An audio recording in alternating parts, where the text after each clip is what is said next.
What's up, everybody? This is Mike here at Rogue Comics, and I hope you guys can hear me because I did not check the levels. I was going to, then I got distracted, and I actually posted on Instagram, not using Instagram, or rather not using Instagram on the phone. I used it on the computer, and it was much, much easier, although I still had to post the link for the story. I had to post that on using the phone. But anyways, this is going to be showing you guys what's coming out this week here at the store. And I'm sure if you don't happen to be local at a store near you, if you have one. So without further ado, and without any further rambling on my part, let's get started, shall we? Now, as always, I have a if you see something, say something policy here. So if you happen to be a local person, one of my customers, if you see something, get in touch with me, let me know. Don't wait. Some of the stuff's missing already because I've already gotten, I have people sending me messages starting on Monday, and some of the stuff's already spoken for. So, yeah, here we go. As always, we start with DC. And pretty soon I'm going to have to start with Marvel because I used to throw DC a bone, figuring that, Marvel was always firing on all cylinders and DC wasn't. But now it seems to be the other way around a little bit. Marvel's slipping slightly, but maybe it's just that DC is stepping up their game. Whatever it is, it's good, and it should be welcomed. Here we have Absolute Batman #1. This is the third printing. Yes, folks, we are on 3 printings of Absolute Batman #1. There's also this B cover by Jerome Pena, and this is a cardstock variant, so that means it's $1 more. And then we have this foil variant. It might not look foil-y, but trust me, it is very shiny. Nick Dragotta, however you say his name, potato. Here we have Absolute Wonder Woman #1, second printing, for those of you that might have missed out on this one. And believe me, there were a lot. Because I sold out. Why did I sell out? Well, see, here's how we do things. I'll give you a little inside baseball. We order these books 2 months in advance. And there is this thing called FOC, which allows us to adjust about 2 weeks, 3 weeks, depending on whatever DC or Marvel or any other company decides that they're going to, why can I not see this? There we go. Okay. I just got to test this. I want to make sure this works. This works. Does it work? It works. Okay. Just making sure. Oh, God, I hate that. Move. Okay. So, what happens is we have to order these books 2 months in advance, and then we have the FOC, which is a couple weeks before the date that they drop. Now, well, always with #1s, you got to guess. Now, the only frame of reference I have for Wonder Woman would be the Wonder Woman series that's currently going on right now, which is written by Tom King, with excellent art by Daniel Sampere, or however you say his name. However you pronounce his name, his art is incredible. Unfortunately, the book doesn't sell a lot. So do I go, no pun intended, all in on this book and potentially have books sitting there? I mean, this is an unknown quantity. Yes, it is Wonder Woman, but out of the Trinity, she sells the least, comparatively speaking, to Batman and Superman. Despite how awesome her covers are, despite how awesome Daniel's art is, it doesn't sell as much as any Bat or Superman book does.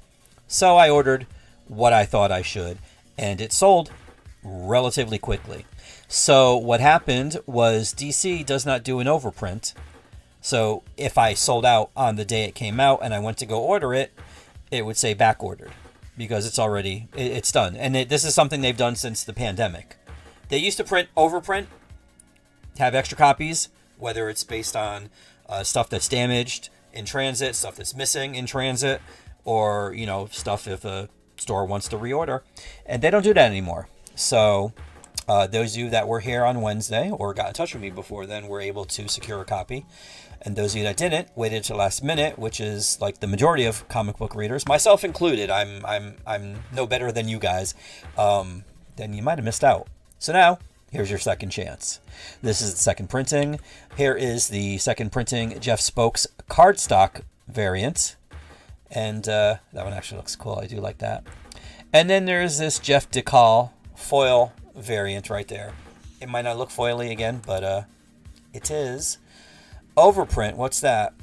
I would like to answer that question, sir, but I'm in the midst of a chill period.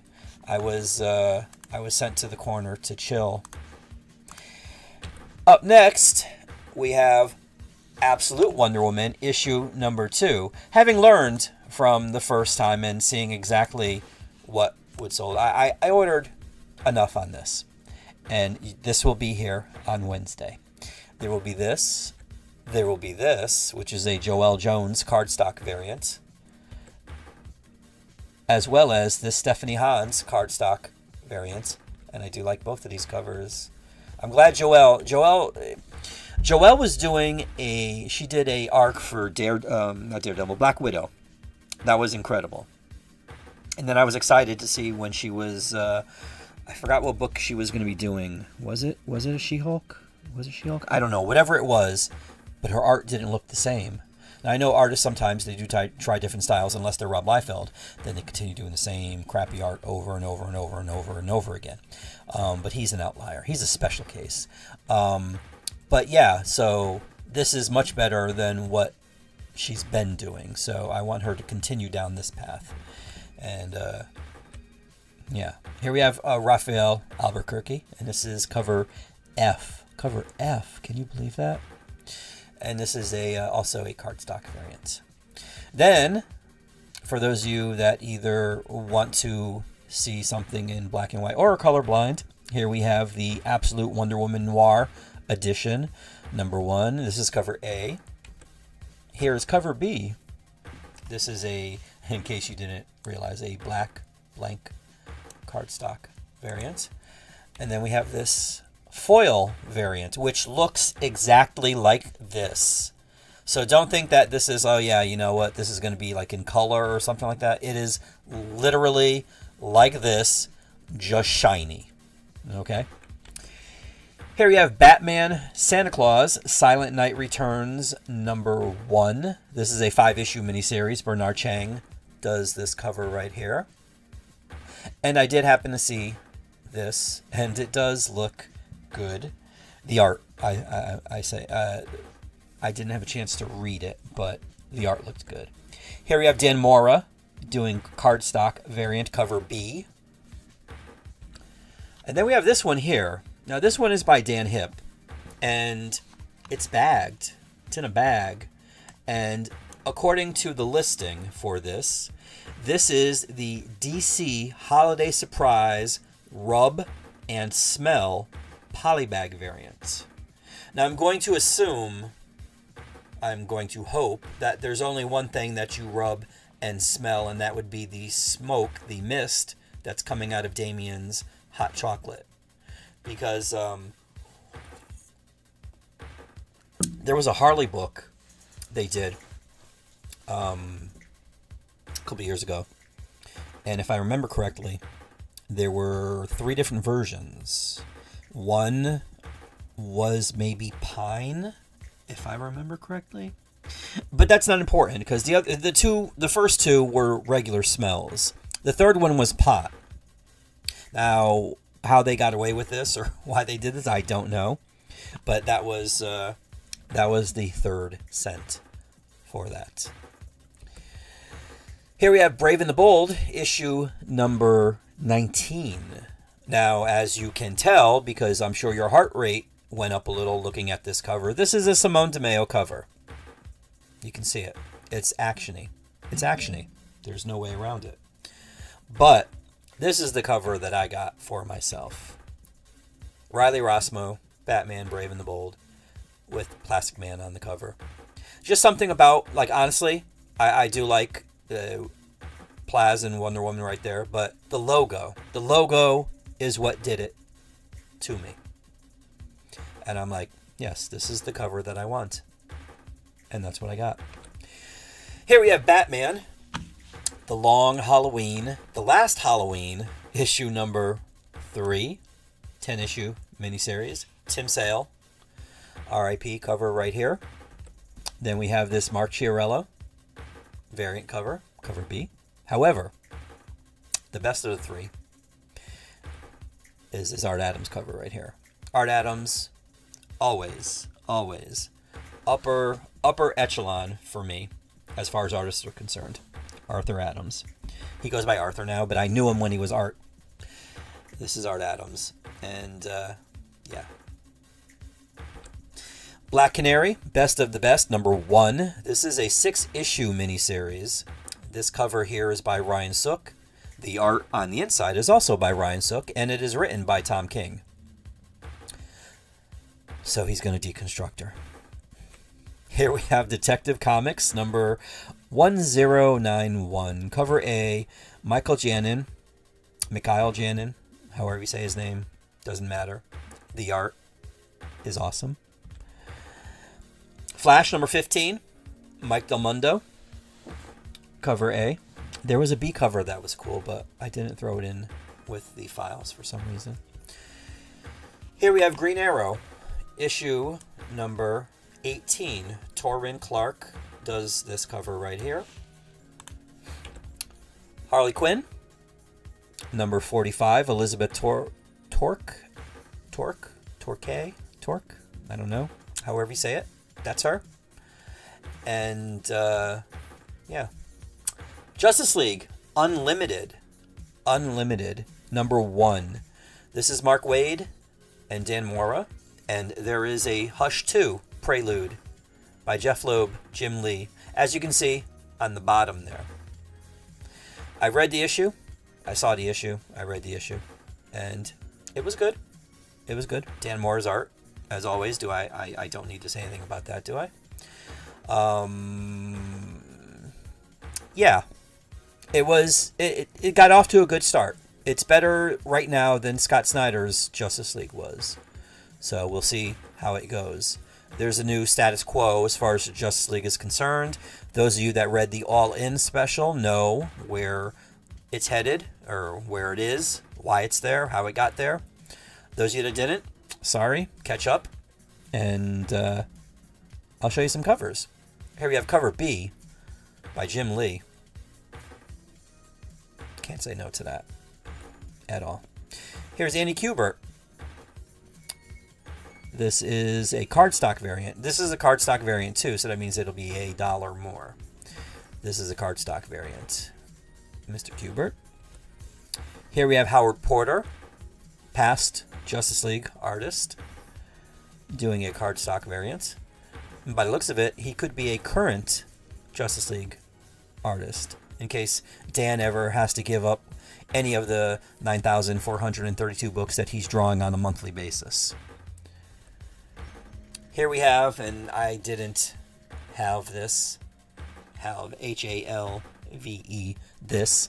This is Ed Benes. Speaking of past Justice League artist, see what they're doing? There's a theme here.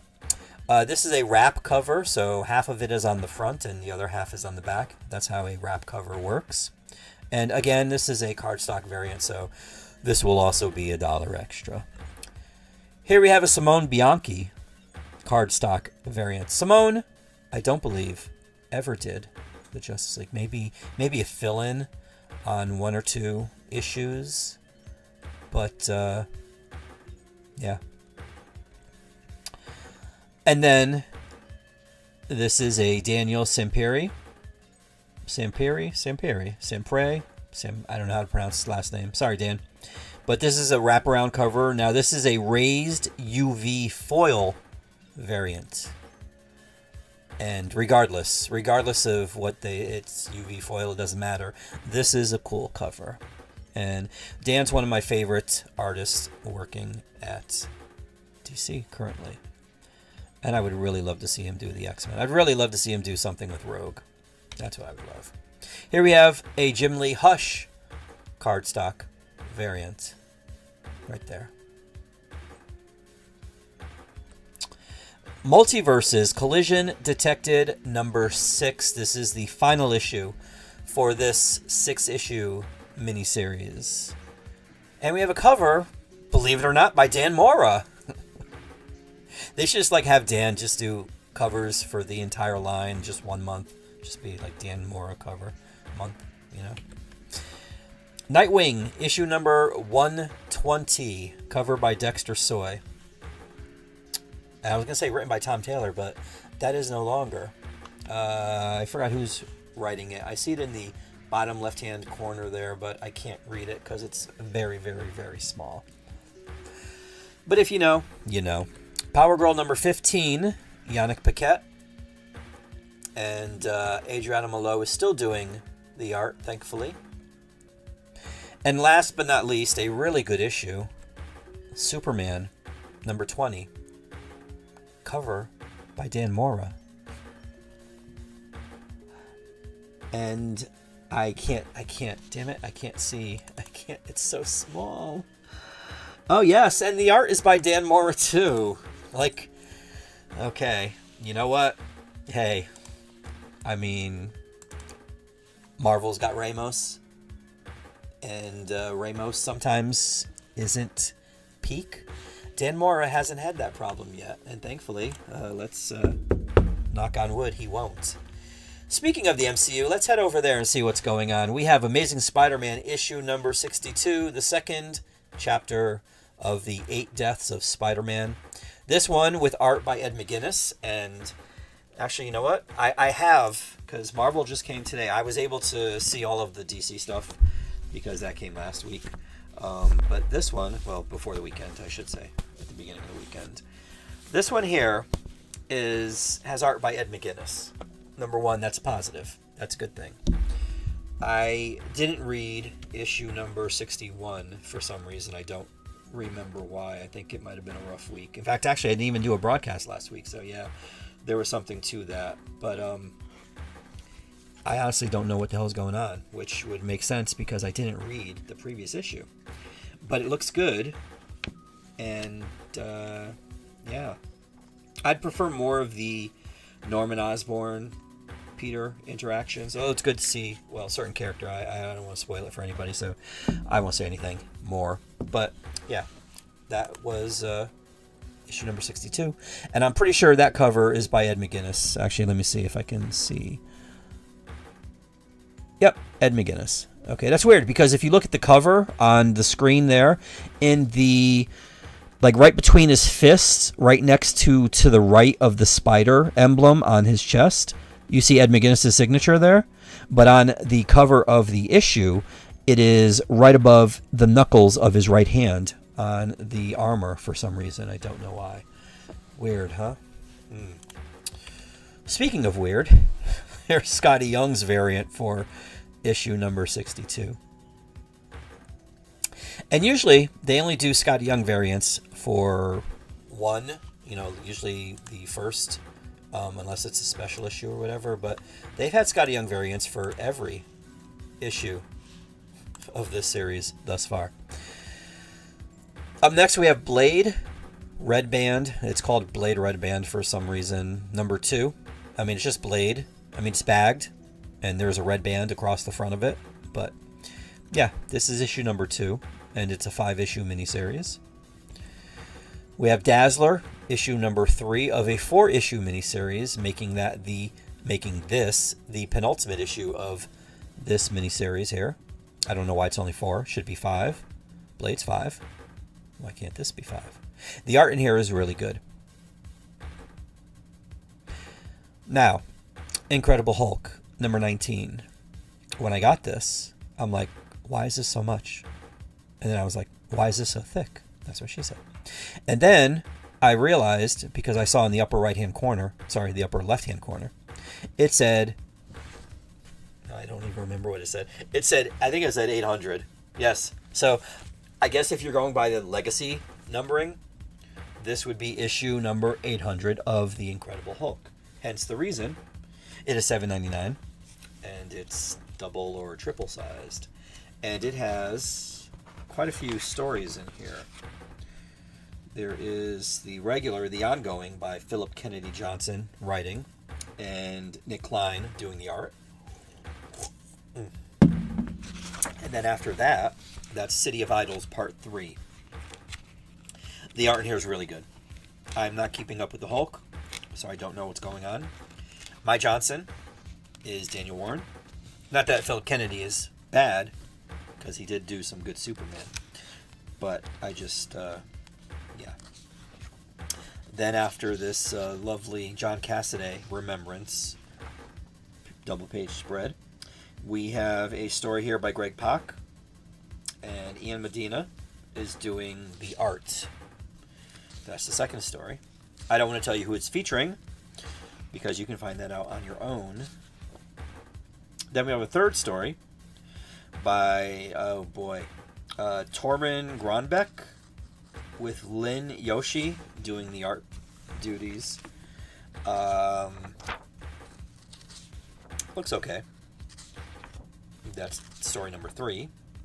And then the last story we have, the return of someone who we'll be seeing shortly on the big screen. This one is written by Benjamin Percy with art by Jeff Shaw. That one I like the most. It was very ambiguous. It was very timely. Not just because of a movie or anything, but because of the way the world is, the way America is right now. Like, you know. But yeah, so that's the reason it's triple sized and $7.99, because it's issue number 800. There's also this John Romita Jr. variant. There was another one that had the Hulk and the Thing on there. I didn't add that because I know that's gone, but it looked cool. As does this. I mean, anytime you have the Hulk fighting a squid, why the hell not? Iron Man issue number 2. I'm not sure if it's been a month since Iron Man number 1. It seems like it's been longer, but here is Iron Man number 2. Pretty cool cover. Stark rocks on war. Yes. Mystique number 2. 5-issue miniseries. Declan Shalvey doing both the art and the words. Now, the next cover I'm about to show you, you've already seen because it was the thumbnail. And I'm going to tell you why this was the thumbnail. First of all, that's awesome. But second of all, later on, spoiler alert, we're going to see a Rogue cover. Now, this Rogue cover was drawn by Adam Hughes. Adam Hughes is someone that whose art I frequently enjoy. However, when you combine Adam Hughes with Rogue, no-brainer, right? This would definitely be the thumbnail. And you would normally be right, but for some reason, it just looks a little off to me. So I saw this one, and I'm like, you know what? Oh, not only that, but I couldn't find a virgin variant for that. And I really didn't feel like putzing around with Adobe Photoshop. So I'm like, you know what? If I can find a virgin variant for this Mystique, I'm just going to use that. Technically, it is Rogue adjacent because she's Rogue's mom, sort of, kind of, you know? So that's why. But yes, this is a really cool cover. And this is by somebody named Franny. Now, I tried to find them on Twitter because usually the one saving grace of that hell site known as Twitter is that there's a lot of artists there that post like raw covers, you know, without any logos or UPCs or anything like that. Unfortunately, I couldn't find one for Uncanny X-Men number 6, the Adam Hughes variant. But I did find one for this. So, hence the reason this is the thumbnail. Now, out of these two covers, and there's actually a third one. I didn't put the third one here. But this one, or this one looks nice. And that is Avalanche right there, in case you didn't notice in the snow. But this is the winner. This is the clear-cut winner. So, yeah, this is the one I picked. Spider-Boy, issue number 13. It also features the first appearance of a character, which you're going to see in about 2 covers, so I won't tell you now, but when you see it, you'll see it. But yes, this is cover A. Here we have the Todd Nauck variant cover. And then we have this Mark Bagley cover featuring the debut of Hulkette, as you can see there. So, all you speculators. Spirits of Vengeance, number 3, halfway with this 5-issue miniseries right there. That's a pretty horrific. I don't know exactly what's happening to Ghost Rider there, but looks kind of painful. And not only that, but there's a multitude of Ghost Riders on this cover. I'll leave it to you to spot the differences or spot the different ones. There's also this Philip Tan variant. Pretty basic. I don't mean that in a bad way, but I'm like compared to this one, where there's like 1, 2, 3, there's at least 5 different Ghost Riders on there. This one here, just got 2. Well, yeah. And then we have this one here. Anybody that watches or subscribe to my channel knows that there's usually Fortnite every so often. And this here is the Chan. I don't know what Chan it is, but it's Chan. Fortnite. I'm not even saying the character's name because it's a ridiculous Fortnite character. But this is a Fortnite variant right there. Here we have Star Wars, The Battle of Jakku, Republic Under Siege. This is issue number, let me see what they have it here, because it's very confusing. It says number 2, but then there's like a little box. Do I have it here? Wait, hold on, let me see if I have it. Oops. That's not good. Put that there, this there. Let's see, what do I got? Where is it? Here it is. Okay, so for some reason, I mean, Marvel, they already use creative numbering at times. But here, in the upper left-hand corner, it says Marvel. Directly to the right of that, it says number 2 in a box, in a square. And then it has the artist, the writer, or the inker. Underneath, where it says Marvel, though, it says 6 of 12. How can that be when this is issue number 2? But Marvel. So, anyways, according to this, it's number 2. Oh, and also, by the way, the white at the top there is actually red, which is another change. But, and then there's this cool cover by Bjorn Barends variant. Bosk, and I don't know who the dude behind him is. Looks a little like Cyberfrog. Anyways, here we have Ultimate Black Panther, number 10. Oh, which is actually in front of me, too. Still written by Brian Hill. Why do they... That's weird. So when you open it, what you see in the cover there, you see how there's the cover on the 3/4 of the page, and then you have the stripe that says Ultimate Black Panther. You open the cover, and on the inside of the other side of the cover, it's just the whole cover without the little Ultimate Black Panther sidebar. Yes, Brian Hill is the writer. Carlos Nieto is the guest artist. And it's okay, the art. But yeah, Black Panther fans should be happy, perhaps. Uncanny X-Men, number 6 is right here. Gail Simone, Javier Garron. I think that's how you say his last name. I don't know, but I don't care because I want Javier to draw the book from now on. I don't even remember who was doing it beforehand, and I'm sure they weren't bad, if I remember correctly. Oh, wait, it's, oh my goodness. I see it. It's not, Stegman. Stegman is X-Men. Oh, crap.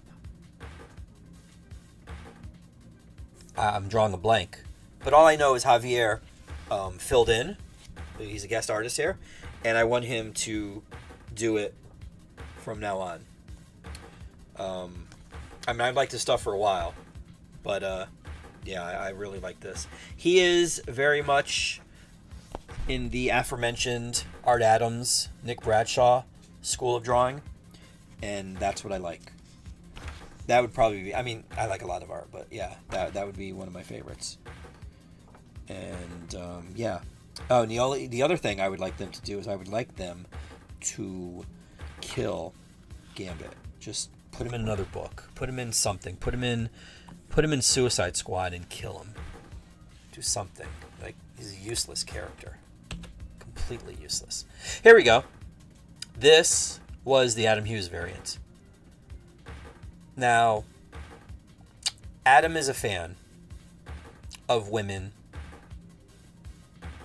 with curves. I see none here. So, I, in good conscience, could not approve this as the thumbnail. I just couldn't. And it hurt because this is Rogue. But, no but. So, yeah, couldn't do it. It just looked weird. I mean, the Sentinel is there. That's fine. See the city in the upper right-hand corner, you know, near her thumb and all that in her face. But, yeah, couldn't do it. So that's why I went with Mystique. Is that to say that Franny is a better artist than Adam Hughes? No. Adam Hughes is still a good artist. Sometimes, not everything they do is good. And that's okay. But that was it. That's it. Adam Hughes. Venomore, number 5, the final issue of Venomore. Now, this spins off into Venom number 1. And as I was going through this issue here, I noticed that Al Ewing was writing this. I did not know that. I do not like symbiotes. I'm not going to... I say this in every stream. I'm not saying it again. That's the one time.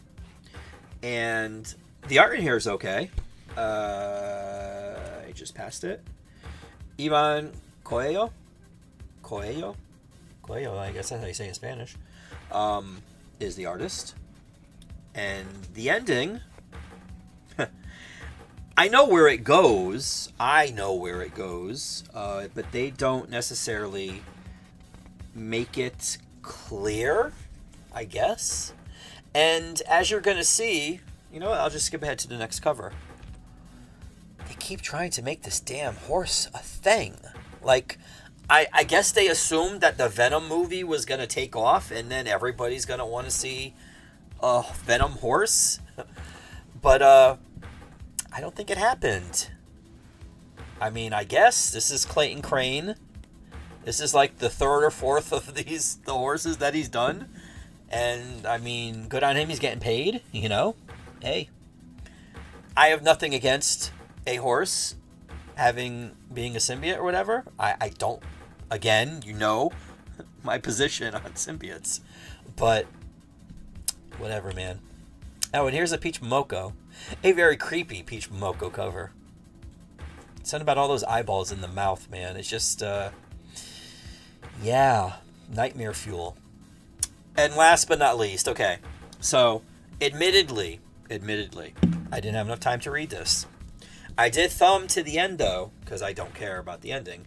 And, okay, well, first of all, well, you know what, let me show you the cover so we see what we're talking about here. West Coast Avengers. Okay, now, people that I've streamed with, people that watch my stream, people that come into the store know my feelings on the West Coast. So there's that. But back in the day, I used to read West Coast Avengers and didn't have that inherent dislike. But, so we have, according to this, War Machine, I'm assuming, Spider-Woman, Firestar. I don't know who that other War Machine is up there, because it looks, I'm guessing, and I really wish, Iron Man, I guess. It says Iron Man. But, yeah. So one of those, I guess, the bottom there is Tony, and the top is Rhodey, I guess. Also, Ultron is there. Why is Ultron there?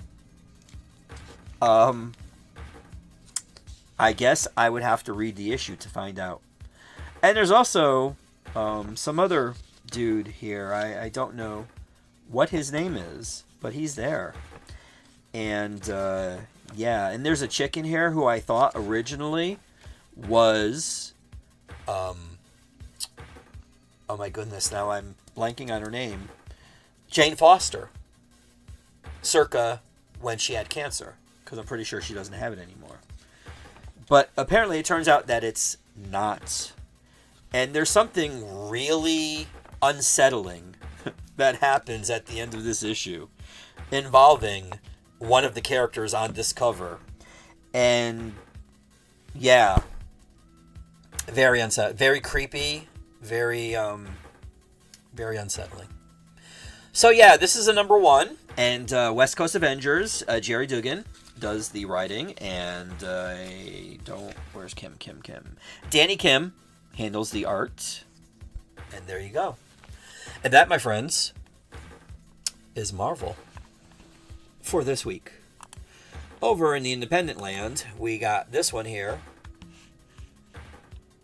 Now this is called Babs. This is number 4. This is I don't want to say a parody, but this is a fun book written by Garth Ennis and art by Jason Burrows. At least he was doing the art, but I think last issue he had a fill-in. But this cover is by Jason Burrows. So hopefully he's back on the book. Fingers crossed. Then, we have this Creep Show, Volume 3, Number 3 of 5, so to Halfway Point. Ryan Carr does this cover. However, this next cover you're going to want to grab because this is Martin Morazzo. He's the gentleman that does Ice Cream Man on a monthly basis, pretty regularly. He's the regular Ice Cream Man artist. And this is in the Spider-Man 1 pose. There are 2 poses that everybody seems to homage. Amazing Spider-Man number 300 and Spider-Man number 1. And this is Spider-Man number 1.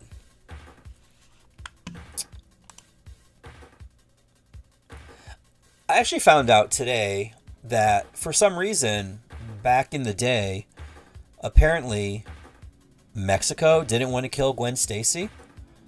So the issue where she gets her neck snapped and dies never came out. And they just continued doing their own books featuring Gwen Stacy.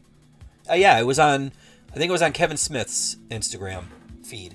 I don't know if it was on Twitter or Facebook. I don't do any of that stuff. But I just happened to be on Instagram doing, posting about this. But yeah, I knew there were Mexican versions of Spider-Man, but I didn't know that they changed the content and did their own content. Like, that would not happen today. Marvel... Actually, wait, no. That's not true. I take that back. IDW was doing Marvel books for a while there. But then again, IDW used to be the Switzerland of comic books. Here we have Day of the Dead Girl number 2. Now, the art is pretty good. Belén Culebras is the artist. She also does the cover here. Or he. I'm pretty sure it's she. But what's significant about this book is it's written by Mrs. CM Punk. This is AJ Mendez. And I don't know how many issues it is. It doesn't say, number 2 of whatever. So I'm assuming it's an ongoing. But maybe once she's done with this, who knows? Maybe she might show up at the Royal Rumble. You never know. Here we have Hornsby and Halo, number 1. I can't pronounce this dude's name. Peter Snejberg. Snejbjerg. Way too many consonants for me. I can barely roll my tongue. Actually, I can't even roll my tongue. And I'm Hispanic and I can't do that. So there's no way I'm pronouncing that. But the gentleman, he did this cover here. Written by Peter Tomasi, who hopefully won't get screwed over on this book like he did with both Batman and Robin and Super Sons. But then again, this is Image, so it's not DC, so there's a good chance he's going to be able to do his book the way he wants, with the characters that he wants. So, and then we have this cover here by Ivan Reyes. I like this one. But then again, I like Ivan Reyes, so. Not that this is bad. I mean, this is a good one too. But I just like this one a little bit better. Because it's Ivan.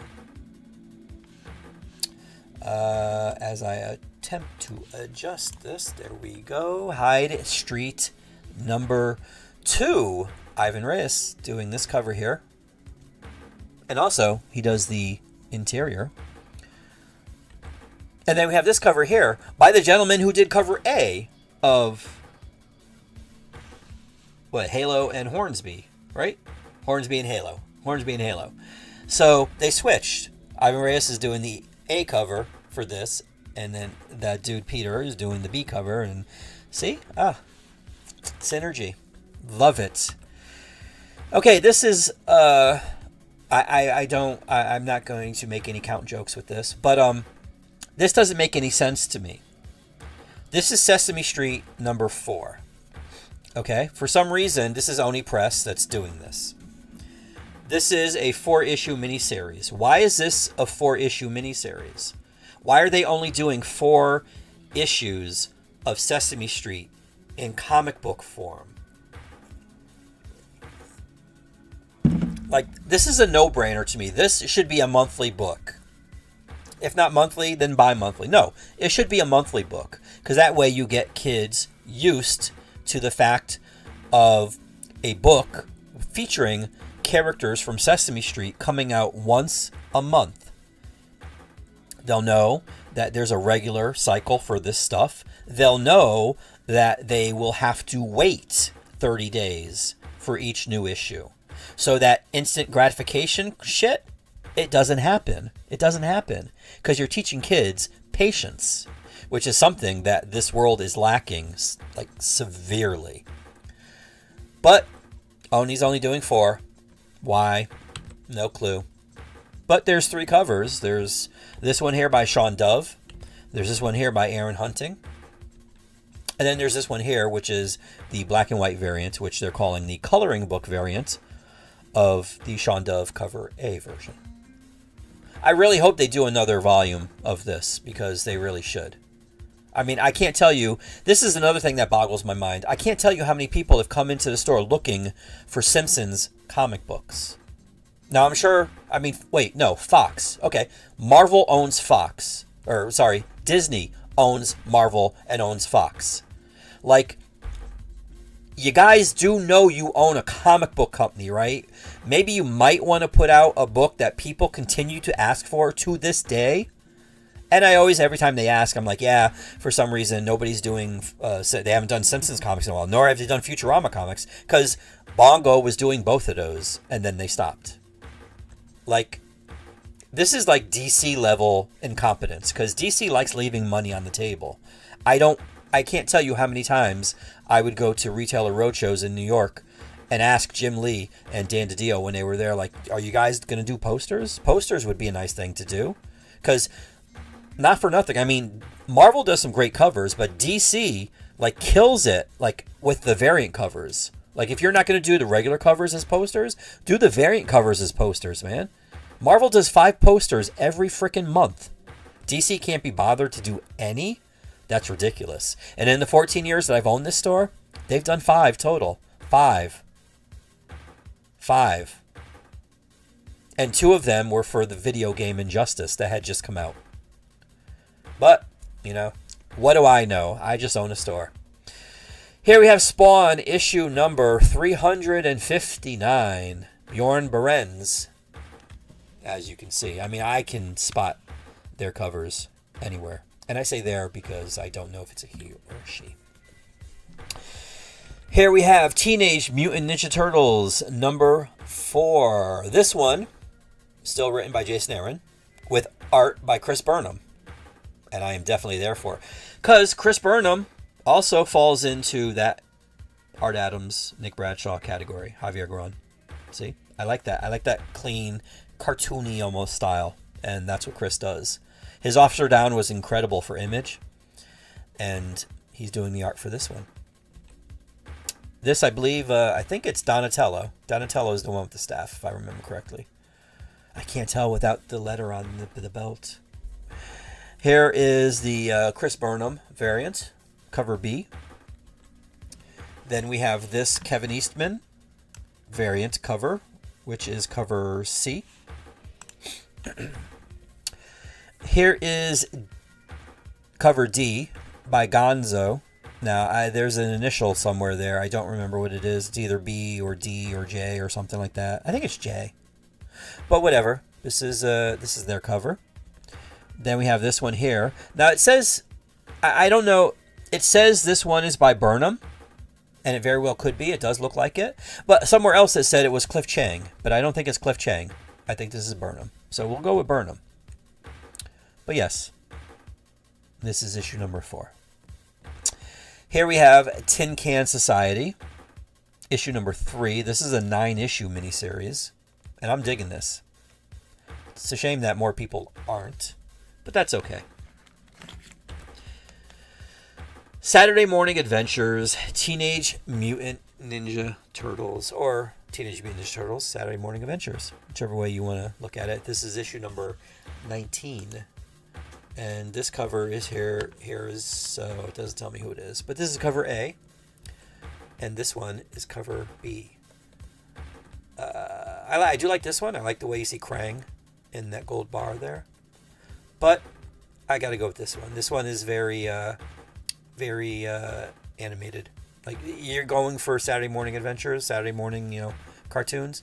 This is definitely the way to go with the very softened, curvy features of their faces and stuff like that. April, you got Splinter, you got Shredder. Yeah, I'm there for this one. This is B. This is the B cover. Ultra Mega, number 7. This is a 9-issue miniseries. This cover here is cover A by James Herron. And then we have this one here by Gabriel Hernandez Walta, who, if I remember correctly, did art for Magneto back in 2014, 2015. Really good Magneto series. But I like this one. This one's cool. Don't get me wrong. I like this one. This one's cool too. But I prefer this one. Then we have Ultimate. It says Universal. Universal Ultimate. They're nowhere near the same thing. Universal Monsters Frankenstein. Issue number 4. Oh, it's the final issue. Oh, there we go. Final issue, 4-issue miniseries. Michael Walsh doing cover A. He also, if I remember correctly, is handling the writing duties and the art duties. And then we have this awesome Jenny Frison variant, cover B.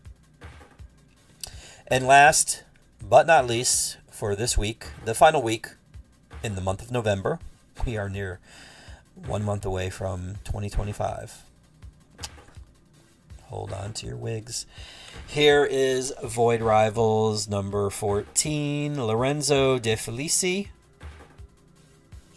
And then Chuma Hill does this one. I went with this one. I like this one. This one's okay, a little actiony, but I like this one better.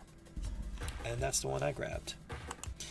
And that, my friends, brings us to the end of this week's stream. Thank you for watching. Thank you for participating if you did. And yeah, on the screen there, you can see the various ways, various methods to get in touch with me. If you've seen anything, let me know.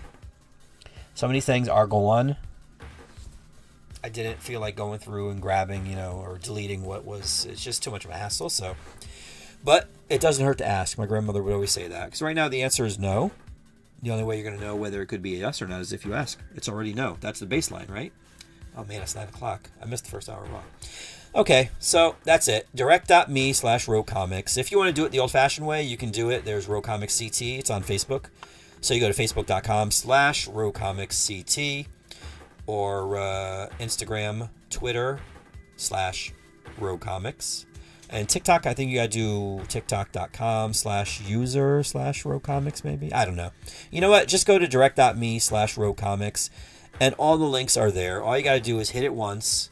The most typing you have to do is typing direct.me/RoComics. And then from there, there's a bunch of buttons that you can hit that'll bring you directly to all of these things, to all of these ways to get in touch with me.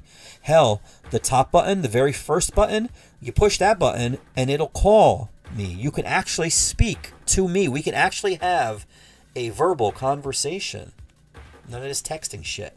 We can talk human to human. It's incredible. It's incredible the way these devices work these days.